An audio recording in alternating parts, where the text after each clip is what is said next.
Welcome to Sisters in Crime Murder Monday, where authors talk about their crime craft. My name is Jacq, and I'm a bibliophile, a copywriter, a podcaster, and a member of Sisters in Crime Australia, where we've been celebrating women's crime writing since 1991. My guest for this month I should say my guest for this month's Murder Monday is Arizona-based author TJ Newman, who has been flying high since her debut novel, Falling, became a publishing sensation and debuted at #2 on the New York Times bestseller list. Hey, TJ, how you going?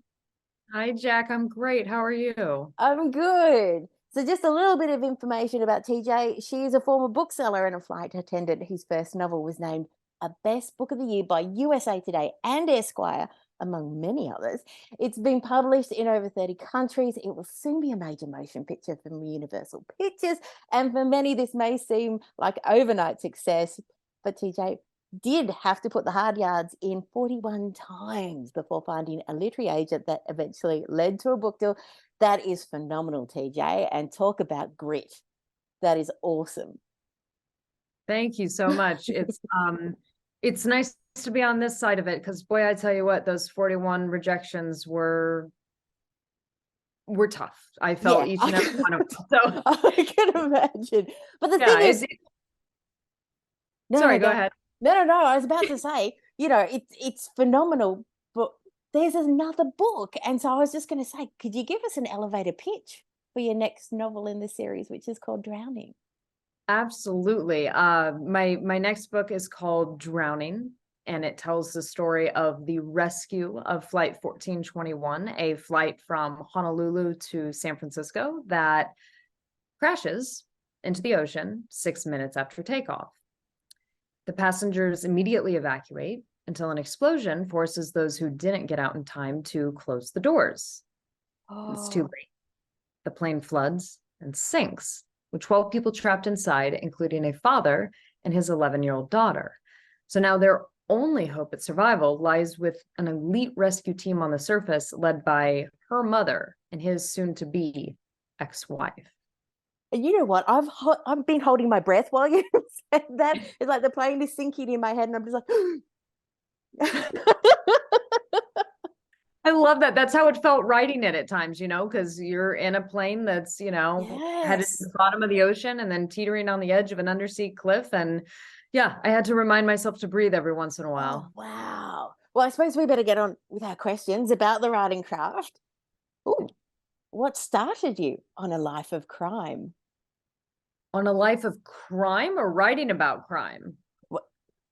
I would assume that they mean the writing of crime, but if you've got a life of crime you'd like to share with us, by all means, go ahead. I'm assuming that it's writing in crime, because if not, I'm like, what I do? I'm automatically like waiting for a knock at the door. Like, I don't know. Did I do something I'm unaware of? I don't think I'm a lawbreaker. I've never even gotten a speeding ticket before. I'm too nervous for that kind of behavior.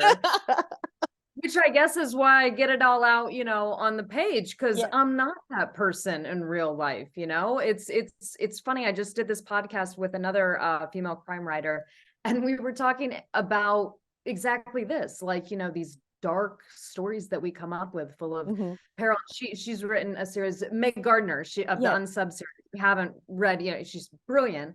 But the Unsub series is, about a serial killer, and it's like, she is the loveliest person on the planet, just the nicest person in the world. And then you read her books and it's like, oh, yikes, dark. And I think we called it our dark little hearts. Cause I don't know. I think that for me, writing about, extreme situations and dark situations and scary stuff, I think I do that because I'm ultimately a huge optimist and a huge romantic, and I love an underdog and I love a happy ending. But none of those things are possible without the darkness that comes before it.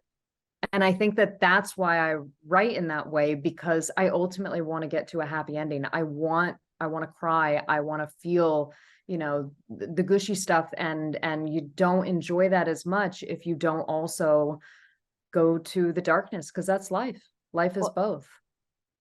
The next question, which makes me think immediately of the first chapter in Falling, How do Mhm. you write about violence? I write about violence in the same way that I write about massive scenes of spectacle. And both of my books are like big blockbuster explosion action Hmm. thrillers.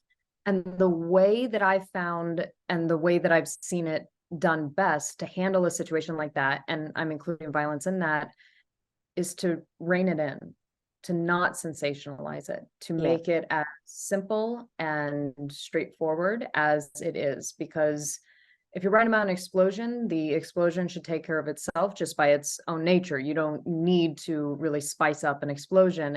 And the same thing with violence. yeah. When the bigger the emotion, the bigger the the thing you're trying to depict, the more you rein it in. I have to admit the prologue. I'm not going to give anything away because people do need to read it. It was visceral. It just it exploded in my head and I could see everything and I'm just like, glad I didn't pick it up in the airport. What is your writing routine? I'm still working on that because when I wrote my first book, I was a flight attendant. Hmm. And I wrote much of that book on the plane. I worked red eyes. They were my favorite flights to work. And so I wrote that book by hand in the forward galley after I put the passengers to sleep. Oh, wow. And clearly I can't do that again with the second book because I'm no longer a working flight attendant. Hmm. But I did find that I write at night. I'm naturally a night owl, and once the world goes quiet and dark, that's when my brain really kind of kicks into high gear and wants to create something. So that's the one thing that has maintained. The rest of it, I'm working on it. I know some writers have it down to like a dogmatic, routine and practice every single day, and I'm not there yet because I don't know fully what works for me. But writing at night is the one thing that I do know works. How many drafts do you do before handing it in? Great question. Both of my books, so with Falling, my first novel, I was a pantser, Hmm. pantsers versus plotters. Yeah, I was a pantser with that book. It took me over 30 some drafts to write that book. It Wow. took me years. It was an absolute like it was labor to get that book where it needed to go. I knew I wouldn't have that kind of time. I knew I wouldn't have that I couldn't with my second book to replicate that. So I became a plotter for my second book. Ah, And shockingly enough, when you actually know what you're doing ahead of time and you have, a roadmap for a plot centered, really complex with a lot of moving parts type of story, if you know what you're doing ahead of time, you can drastically reduce the number of drafts that you have to write. yeah. So, but you know what? I still write a lot of drafts. I am relentlessly unsatisfied until I am convinced that I have told the story the absolute best that it can be told. And if that takes another draft, I'm not saying I'm gladly write another draft, but Yeah. if it takes it, then I'm going to do it because I leave everything on the field when by the time I turn that final book in. Wow. Do you start with the plot, the character, an idea, or something else? Both of my books, I started with like the concept, like the central idea. With Falling, it was, I asked a pilot that I was flying with a question. I said, hey, what would you do if your family was kidnapped and you were told that if you didn't crash the plane, they would be killed? What would you do? And the look on his face, Did you say terrified. hypothetical? Yeah. Exactly, but I knew he didn't have an answer, and I knew who he was scared. And Yeah. and that was the moment that I knew I had my first book. And that was the first scene that I wrote because it was the only thing that I had. I Yeah. started with that scene and I just wrote my characters in and out of their predicaments. With Drowning, my second book, it was the same thing. I had the idea for that book on a plane on a red eye. Yeah. I was flying from Hawaii back to LA, and I was standing in the forward galley, and I was looking out the small porthole window in the door. And so I'm looking out that little window and I'm looking out at nothing, right? Nothing. It is pitch black void. There is no civilization, no city lights. There is nothing for hours and miles except water. And so, my brain goes into overdrive and I start thinking, gosh, what if something went wrong? What if we went down? Who would find us? How would they find us? How would they rescue us? How would we save ourselves? And the story started to evolve from there. So with both of my books, it was basically the setup.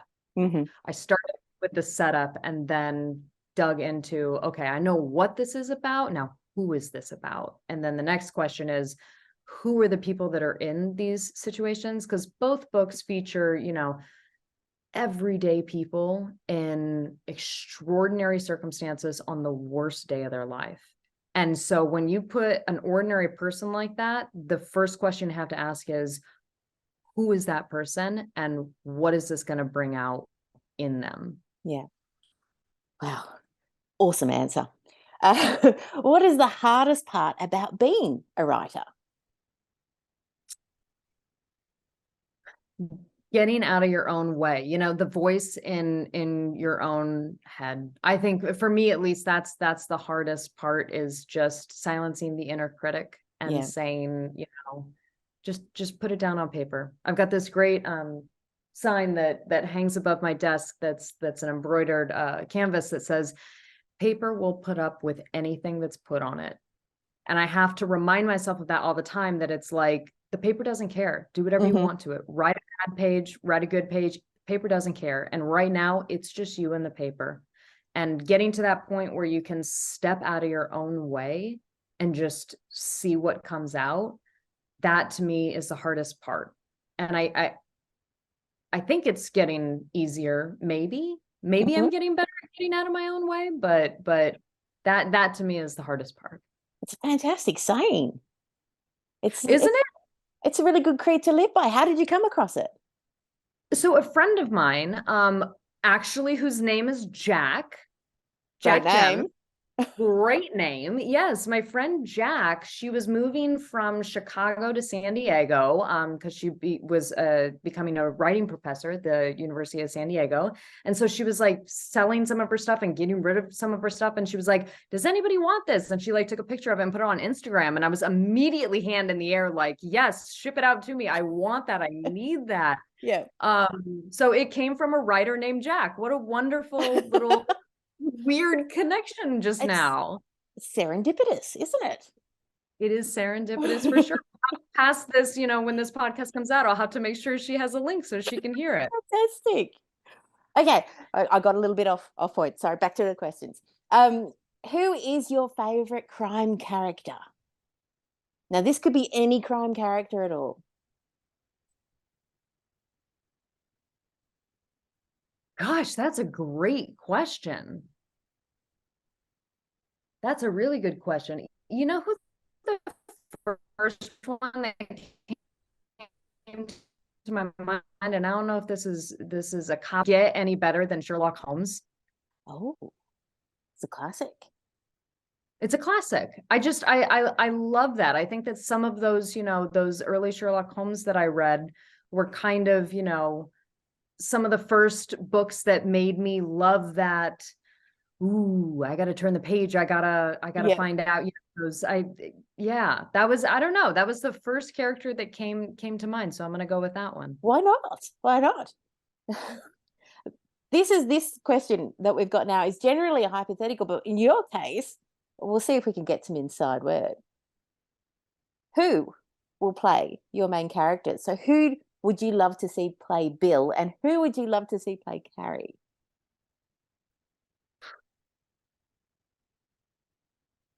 That's such a hard question. And, I feel like people don't believe me when I say that, like, I genuinely do not envision anybody in particular, like a person in real life or an actor when I write, because I write very visually, very cinematically.